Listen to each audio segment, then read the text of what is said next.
हमारी बॉडी में बहुत सारी डिफरेंट सेल्स होती हैं। इनमें से बहुत सारी सेल्स स्पेशलाइज्ड होती हैं। इनके फंक्शंस अलग अलग होते हैं। For example red blood cells.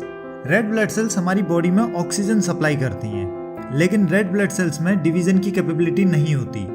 ये डिवाइड नहीं होती। हमारी बॉडी में इनका फॉर्मेशन बोन मैरो से होता है। स्टेम सेल के अंदर ऐसी कैपेबिलिटी होती है जो हमारी बॉडी की किसी भी सेल में कन्वर्ट हो सकती है। ये स्पेशलाइज्ड सेल में भी कन्वर्ट हो सकती हैं, जो बाद में बॉडी की अलग अलग फंक्शनिंग में हेल्प करती हैं। मेनली स्टेम सेल्स में दो यूनिक प्रॉपर्टी होती हैं। ये कंटिन्यूसली डिवाइड होती रहती हैं और न्यू सेल्स को प्रोड्यूस करती हैं, और जब ये डिवाइड होती हैं ये हमारी बॉडी की किसी भी सेल में चेंज हो सकती हैं, यानी ये किसी भी सेल का फॉर्मेशन कर सकती हैं। स्टेम सेल मेनली दो तरीके की हो सकती हैं, एम्ब्रियोनिक स्टेम सेल और एडल्ट स्टेम सेल। सबसे पहले बात करते हैं एम्ब्रियोनिक स्टेम सेल्स की। एम्ब्रियोनिक स्टेम सेल्स एम्ब्रियोज में होती हैं, जो किसी भी ग्रोइंग फीटस को नई सेल्स की सप्लाई देती है।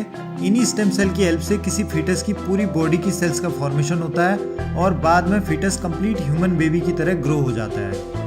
Embryonic stem cells approx 200 different types की सेल में कन्वर्ट हो सकती हैं। इसीलिए आजकल एम्ब्रियोनिक स्टेम सेल का यूज बहुत सारी रिसर्च स्टडीज और मॉडर्न मेडिसिन के फील्ड में किया जाता है, लाइक स्टेम सेल थेरेपीज और टिश्यू रिप्लेसमेंट।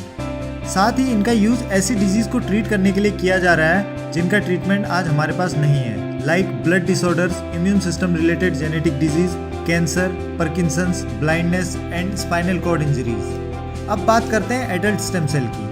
जैसे जैसे एक ऑर्गेनिज्म ग्रो करता है, हमारी बॉडी की adult stem cells new sales की सप्लाई करती हैं और डैमेज सेल को रिप्लेस करती हैं।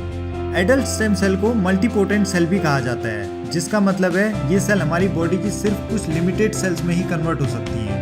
एम्ब्रियोनिक स्टेम सेल की तरह किसी भी सेल में कन्वर्ट होने की कैपेबिलिटी इन सेल्स में नहीं होती। फॉर एग्जांपल ब्लड और हीमोपोइटिक स्टेम सेल। ये सेल सिर्फ डिफरेंट टाइप्स की ब्लड सेल्स को ही रिप्लेस कर सकती है।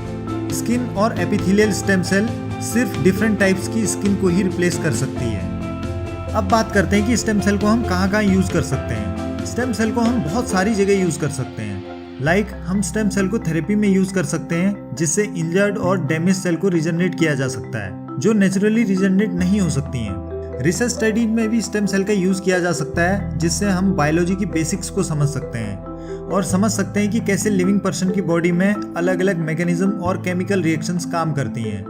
हम समझ सकते हैं कि कैसे हमारी बॉडी में ग्रोथ और डेवलपमेंट की प्रोसेस होती है और नए ट्रीटमेंट ढूंढ सकते हैं, जिससे हम आने वाले टाइम में डिफरेंट डिजीजेस को ट्रीट कर सकते हैं। हम स्टेम सेल पर एक्सपेरिमेंट करके समझ सकते हैं कि कैसे हमारी बॉडी सेल्स को डिफरेंशिएट करती है और सेल स्पेशलाइजेशन की प्रोसेस कैसे होती है। अगर हम स्टेम सेल को समझ पाते हैं तो मे बी हम नई सेल्स को रेप्लिकेट कर पाएं और इससे कंप्लीट टिश्यू या ऑर्गन्स को भी डेवलप किया जा सकता है, जिससे ऑर्गन शॉर्टेज की प्रॉब्लम सॉल्व हो सकती है और ऑर्गन ट्रांसप्लांटेशन में हेल्प मिल सकती है। साथ ही इससे हम बॉडी के डिफरेंट ऑर्गन्स पर डिफरेंट टाइप्स की ड्रग्स के इफेक्ट को भी मेजर कर सकते हैं। दोस्तों, वीडियो देखने के लिए आपका बहुत बहुत धन्यवाद। अगर आपको ये वीडियो थोड़ी सी भी नॉलेजेबल लगी हो तो प्लीज़ इस वीडियो को लाइक करें और हमारे चैनल को सब्सक्राइब करें। मिलते हैं आपसे किसी और वीडियो में।